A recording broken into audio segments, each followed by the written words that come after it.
Our recording is progress. Everyone, thank you so much for joining us tonight. This is Scarlett Roger. I am a branch manager with Angel Oak Home Loans, and we are doing our Ask the Experts, and we have Mr. Paul is our most experienced mentor here with a program that I work, and I've asked him who better than to walk us through the buying process than our broker at large, Mr. Paul. How did I just not get it right? Help me out.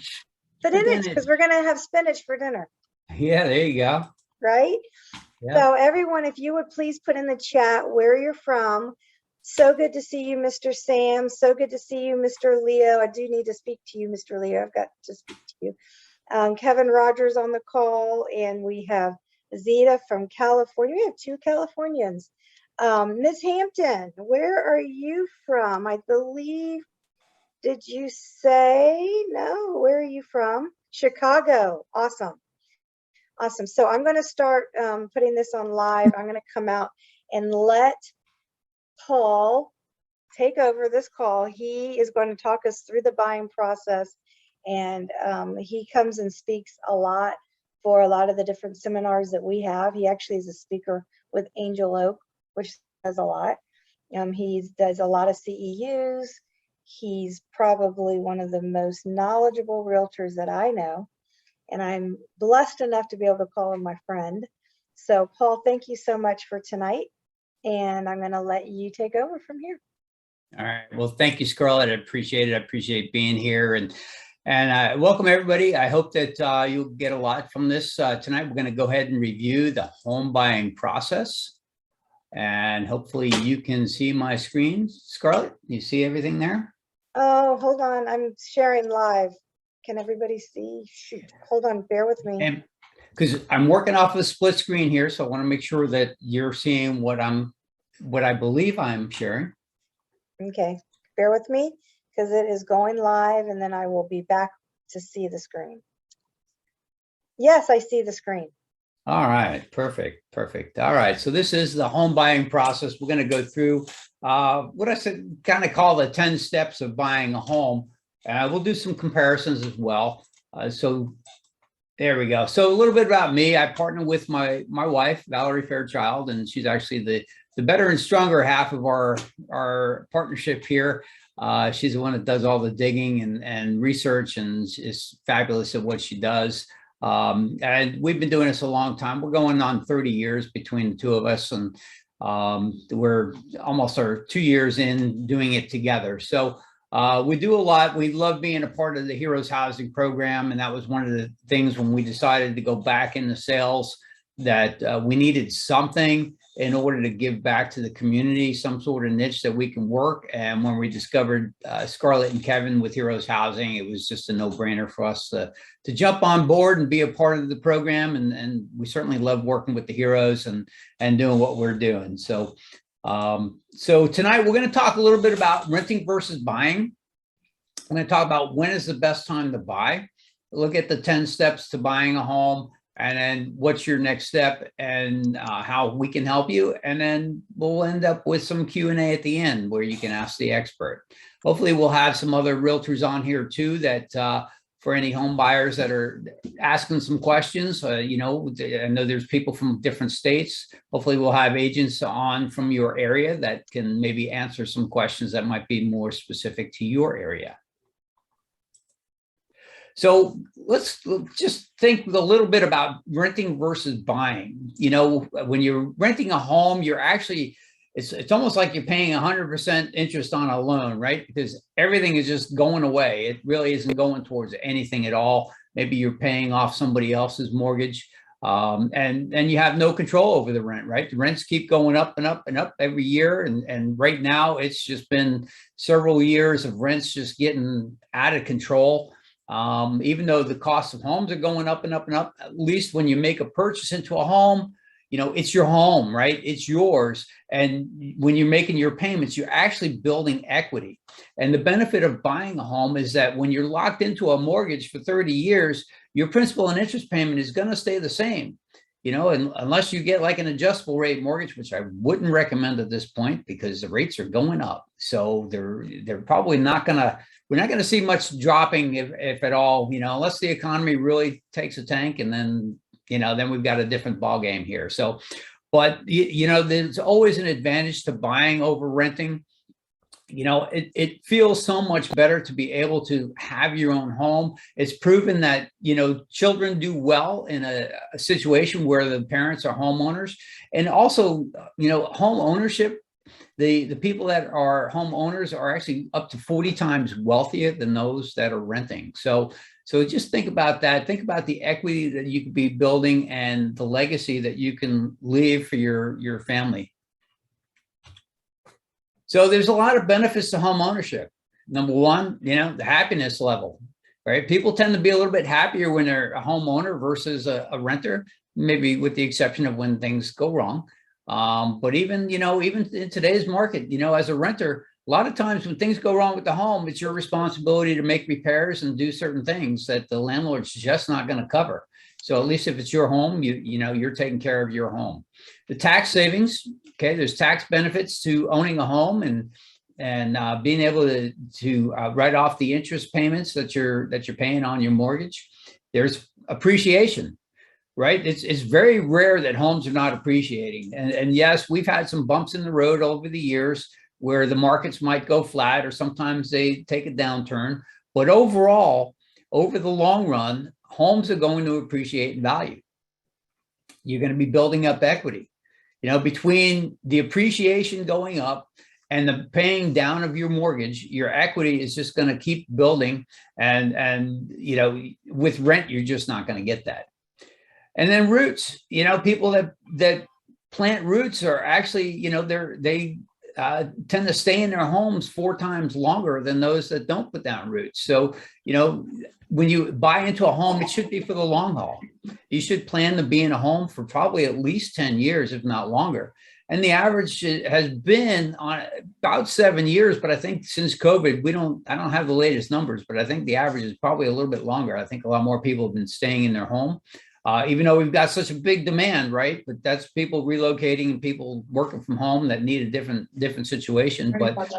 But I think for the long haul, I think we're seeing that people are staying in their homes a lot longer. And then of course, education. Research shows that children of homeowners earn higher test scores and graduate at a higher percentage than those that are renters. So what happens when interest rates go up? Well, a buyer's purchasing power goes down. And I posted a link in the chat. Hopefully you'll see that link and you'll copy it and go check it out later, or maybe just click on it and open the browser and save that for later. But after our meeting tonight, just take a look at that. I actually did a brief recording of just talking about interest rates and where they've been. I've got a really great chart of interest rates over the last 200 years to help put into perspective where we're at today. And like, there was no way we could have reasonably kept, a 3% or lower interest rate on mortgages for any length of time. And I'm surprised that it stayed as long as it has, but it's destined to go up. It is going up. It's what our government is using to stave off inflation. I don't understand that whole thing. And you'll see in the chart that, 1981, the interest rate from the government was 15.8 or 15.9%. So mortgage rates were at 18%. And in Canada, they were 21%. A whole lot of fun, but, people were still buying homes. The market didn't crash. The market throughout the 80s was actually very flat. I bought my first house in 1985, bought it for $120,000 from a gentleman who paid $120,000 for it about 4 years earlier. And then in 1988, I resold that home again for $120,000. So, so the values just didn't really change a whole lot in the 80s, but interest rates did. So it didn't control everything. People still came around to buy. So the fear that people are seeing now in the market and their reason for wanting to wait, maybe keep renting instead of buying now because they feel that the market's going to crash. we're not seeing that the market's going to crash. It should adjust, and maybe we'll flatten out at some point. We're actually hoping that maybe we'll flatten out at some point, so that way it brings some be a little bit more reasonable of a market for people to be able to get into their homes and not be so crazy. But we see no let up in supply. Okay, and when you look at the supply and the demand, I'm sorry, I don't see a let up in the demand, because the supply and demand is just, it's there. It's not letting up. The builders can't keep up with building new homes. I was actually talking to somebody today, and we were talking that they're estimating that we have about a 4 million home shortfall right now in what's needed across the country. So, that doesn't get made up overnight. That's going to take some time to overcome. The supply chain is going to take some time to overcome. And so, this home situation, unfortunately, will continue for a while, and some predict probably another 3 to 4 years. Just maybe not as severe as it's been, and we shouldn't see the price hikes that we've seen. But yet, nobody's got a crystal ball that's really going to give us a true picture of what's coming up in our future. But if you look at this chart in front of you, the 360 to 440 is about the average home price throughout Central Florida and in our area, and probably a lot of areas throughout the country, with the exception of the West Coast and up in the Northeast, right, where homes are just going for a lot more money. But look at the buying power difference. If you could have bought a home for $440,000 last year and gotten a mortgage at 3%, your monthly payment would have been $1,855. Now, if you want, like they were just saying with the rate hike, we were at 4.25%, but I was talking to Scarlett before we got going, and she's saying much closer to 5% right now for a mortgage rate for somebody to get into a home. So look at the comparison. At 5%, your monthly payment is now going to be $2,362. That's $500 and some change above where it would have been. That's a pretty nice car payment. I mean, think about the nice car you could be driving with the difference in that payment, right? So waiting is not going to be beneficial. It's always better to get into a home. The sooner you do that, the better off you're going to be, because you just start building equity on your own. And of course, you're going to be at a lower interest rate. And if for some unforeseen reason that, the economy kind of tanks, and now the government says, well, the economy is tanking, so we got to make adjustments, and they drop interest rates, which could happen. Well, if they do that, then everybody rushes to do a refinance, and then you can get in at a lower rate. But I wouldn't wait for rates to drop, because it's unlikely. If you're wishing for rates to drop, you're kind of wishing for the economy to tank, and we don't want to do that either. So I would say, get into a mortgage. The sooner that you can, the better off you're going to be. Time is not your friend in this kind of situation. So let's talk about the 10 steps here and what it's going to take to get you in a home. Well, the first step is you're here tonight. You want to get pre-approved. You want to talk to Scarlett or somebody on her team that can get you pre-approved. You want to submit your application. You want to submit the documents supporting all of your claims on your application and get pre-approved to see what you can qualify for in the way of a mortgage. That's the starting point. There's no other way to get started, because if we start sending you properties to look at, you're going to fall in love with something, and then you find out that you just can't afford to get a mortgage on it. So that's where you want to go. You want to go to Scarlett, get pre-approved. And then from there, we can move into step 2. Okay, so step 2 is where you start gathering information. Okay, that's where we'll sit down and talk to you and start finding out more about what your wants are, what your needs are. And of course, you'll be talking to Scarlett and her team about your wants and needs, and submitting all your documentation. And then we'll be able to, get information on homes heading your way. Now, step 3, hopefully you will have already selected a realtor to work with. And, in this case, if you're in the Central Florida area and you're on here today, there's a good chance that you've been assigned to me.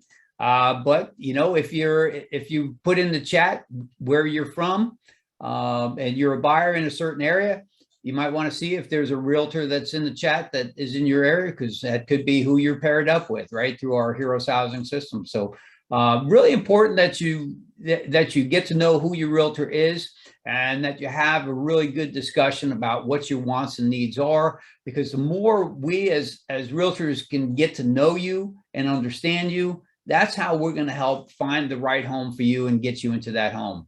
It's not just a matter of looking at things online. It's really digging in deep and getting a good understanding of what your needs are.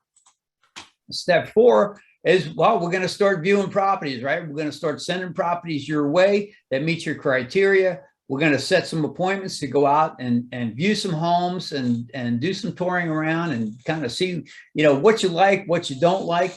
A good realtor is gonna watch you as you walk into a home that you've chosen to view. We're going to see what your body language is. We're going to hear what you're saying about the home, because that's going to indicate to us whether that home feels like a home to you or it doesn't, right? And we have to pay attention to that. And when we do, we can hone in on that. Well, you know what, this house really isn't for them. We need to go ahead and redirect our focus into something else. Now, step 5 is we're going to prepare your purchase agreement. Once you find that home of your dreams, or a home that's in this market, a home that's acceptable to you. Sometimes we have to make exceptions, right? And we kind of have like an 80-20 rule. All right. If we can find a home for you that is 80% of what your full criteria is, then we found a good home for you. And that's the home that you want to be able to act on, because there is no 100% perfect home for anybody, because usually when we find those, it's well above what your budget is. So we try to pair up what your budget is, and we try to get you 80 to 85% of what that criteria is and get you into that home. Okay, but once we find that home, we have to prepare the purchase agreement. So there's things we need to talk about. There's going to be some time. It takes a little time to draw up the paperwork and get everything prepared. And so you need to be ready to make some decisions on time frames and how much money you want to offer, the cash down payment that you're going to have, the timing for inspections, and so on, right? And we go through that entire list with you to make it easy for you and help you understand all the terms of the contract, because it is a contract. It's a contract to purchase a property, so you are bound. And your deposit money is what binds you to that contract. Now, within that contract is also an inspection period. And so within that inspection period, if you use the as-is contract here in the state of Florida, and I know a lot of other states have a similar type clause when you have an inspection period, that you have a right to rescind that contract if you don't like what you find in the home inspection. In the state of Florida, you don't need a reason. During that home inspection period, if you don't want the house, you have buyer's remorse, you decide, oh, it's too much house for me, you can just walk away and get your deposit back. Again, as long as it's done in writing and within that time frame of what the inspection period is. So step 6, your agent's going to present your offer. Now, when we present an offer, we try to also negotiate on your behalf, right? We want to talk about some of the points of the contract, let them know what you're offering, and we come up with some really good reasoning as to why you've offered what you offered, because there's going to be a strategy there, right? We're going to talk about the strategy on how are we going to win this offer. Right now, you might be going up against multiple offers in order to win a home. So we've got to be smart about that. We've got to decide what strategy are we going to take. Are we going to, include an appraisal gap addendum, meaning that, if the home doesn't appraise, you're going to come up with the difference in cash and still move forward with it.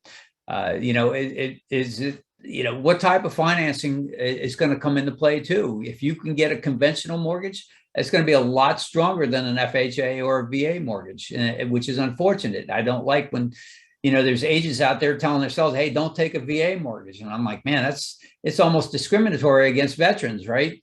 There's nothing saying they can't do that, but I hate to see when agents tell their sellers don't take a VA loan because they feel like it's going to cost the seller something, but it doesn't. It's still a good secure loan, but they're looking more for a conventional loan, right? Or they're looking for cash. And again, another unfortunate statistic here, at least in the state of Florida, is that we have between 30 and 40% of our purchases are made with cash. And that really hurts the average buyer, right? Most of us, we're going to be getting a mortgage, we're going to be putting the down payment, and we have to finance the rest. And so when we go and we're competing against a cash offer, sometimes we have to get very strategic with that. And I can tell you that we've won some bids strictly by finding out that, wow, the seller was a firefighter, or the seller was a nurse, and we're working with a nurse or a firefighter. We're using that to the advantage of the buyer, right? We're kind of pulling on the emotions there and hoping that, hey, it may not have been the best bid, but they want to sell to somebody that is like them. And that does happen. And we look for that, right? We try to find out, well, who the seller is. We look for that commonality to see if we can help use that to the buyer's advantage. And it's really not an advantage. It's just, to help get your foot in the door so that we can, have a reasonable way to win the bid. Because, when we're working with the heroes, it's not often we can really go above asking price, or if we do, not by much. And of course, waiving that appraisal contingency. I mean, it's never a good idea. It's what it takes in today's market, but we want to get in there, and we don't want you to have to do that unless you have the extra cash that would cover that gap in the appraisal and the purchase price. So step 7, well, you're entitled to many inspections, right? And so I talked about there is an inspection period, and it's spelled out on the contract. By default, it was always, 15 days was allowed. Now in today's market, we might try to get 10 days, but, they're usually looking for 7 days or less to have the inspections all done and completed. And so in that time frame, you've got to have, all right, all the inspections are done, but if you wanted to request any repairs to be done based on what was found in the inspection, you got to do that and negotiate that within that same 7 days. Now, just because you use an as-is contract and the seller's trying to tell you it's a, as-is contract, we're not going to do anything. If some things are found, if you don't ask, the answer is always no. So if there's some things that you want to have repaired, we're going to go ahead and do up a request for repairs, and we're going to see what kind of response we get from the seller. Because, sometimes if we're working with a reasonable person, they might come back and say, all right, you know what? Yeah, this is nothing too major. We're going to go ahead and get it taken care of. So it's really important to know that. And what kind of inspections can you get? Well, you can get a home inspection, and they're going to do what's called a 4-point inspection too, which is going to be really critical for your home insurance. Because that's a whole nother issue. Your home insurance policy, the homeowner's policy, you got to make sure that you secure that, right? And have that in place.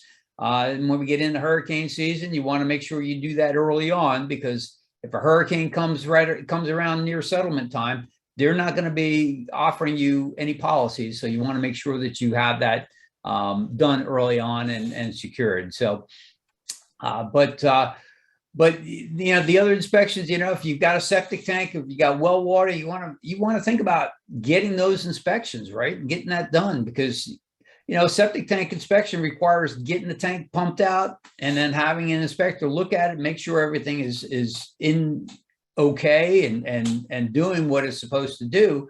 And of course, I don't know that you want to buy a home with a full septic tank. I'm just saying, I wouldn't want to, but you want to make sure that it's working, right? And then you want to test if there's a well. Look, wells go bad. Sometimes it might have been deep at one point, but water is funny, and you may want to get the water tested and go through that process. And you got to do that quickly, because sometimes it takes several days to get the test results back. So any kind of test that you want to do, even a wood destroying organism, or what we call a WDO, That's for termites and any other wood destroying organisms. You want to get that done too. Now, some lenders will actually require that, while some don't. But you want to know, and sometimes in an older home, I would say you definitely want to get it. In a newer home, if it's not required by a lender, I say, you got to really think, do I want to spend the money on it? So, that's something you have to consider. So inspections are really important, and that's a great conversation to have with your realtor, and they should help lead you in the right direction with that as to what what would be the best scenario here, and what are your options when it comes to all of that.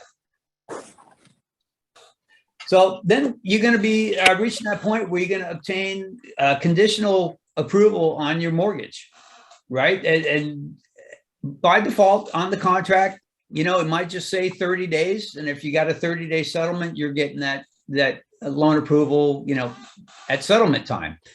I can tell you, for me, a rule of thumb was always 21 days. And that's on either side of the coin, right? Whether I'm a listing agent or whether I'm working as a buyer's agent, I'm looking for a loan commitment in about 21 days because I want to know, right? I want to know that everything is flowing. I want to know if there's anything that it's missing. We can get that commitment, but it's going to be a conditional commitment based on whatever things are missing and still needed in that process. So, but we want to know what's missing. Are we still waiting at that point? Are we still waiting on appraisal results? Because sometimes appraisals, they could take a little bit longer than we think. And we want to make sure that gets in, because that's one of the big hurdles we have to face is, what if it doesn't appraise? Then we need to, know what are we going to do about it? So, so having that loan approval letter is important. And then, of course, when we do get that, we do have to, when we're working with the buyer, we get that letter and we do have to inform the seller that we've got that loan commitment and the loan approval. So step 9, well, you prepare to close, right? We should get it clear to close. 3 days before settlement, you should be getting a preliminary settlement statement or a closing disclosure, a CD, as they call it, where you review everything, make sure everything is okay, it's within what was estimated for your closing costs and all the other expenses regarding closing. And then from there, we go to closing, right? Go to the title office, or today doing a lot more remotely. Sometimes you might do online closings and have a notary right there doing a Zoom call with you. I've seen them, they're mobile. They might come to your house. Whatever the case might be. Everybody's been pretty flexible with closings and where they can do it and where they want to do it. So, but that's once you go to closing and everybody signs off, the transfer of funds come into play and they transfer the keys and you take possession of the house. Now, the one thing I want to advise is that, when it comes to transferring money, it's always best to wire your funds, but, wire your deposit up front and then wire the funds that are needed at settlement. But do that a couple days in advance. Don't wait till day of settlement to wire your funds. In fact, I don't even like wait until the day before. I always say, look, if we're settling on Friday, do the wire on Wednesday. Make sure they've got it there by Thursday. It's good to go, and that way, everything is on hand.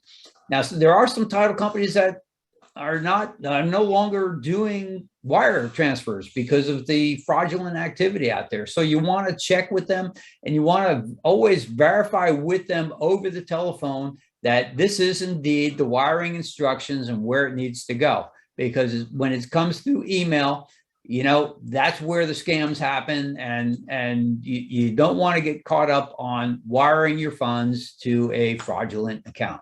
So I can't stress that enough. You always want to watch for that. So from there, from here, you want to get your pre-approval, right? You want to get started on making an application, talking to Scarlett, or, getting started on your credit repair.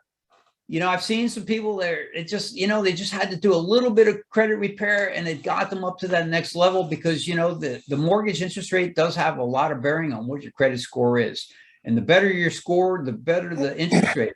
But you just got to keep in mind with rates going up, you don't want to wait too long to be able to get in. So, if going up 40 points means getting a better rate, but yet it's going to take you the next 3 or 4 months to get there, the difference may not make a difference, right? Because in 3 or 4 months, we could be at a much higher rate that you could have done better if you just went ahead now. And again, that's a conversation to have with Scarlett. She'll be able to guide you in the right direction with that, regardless of where you're at.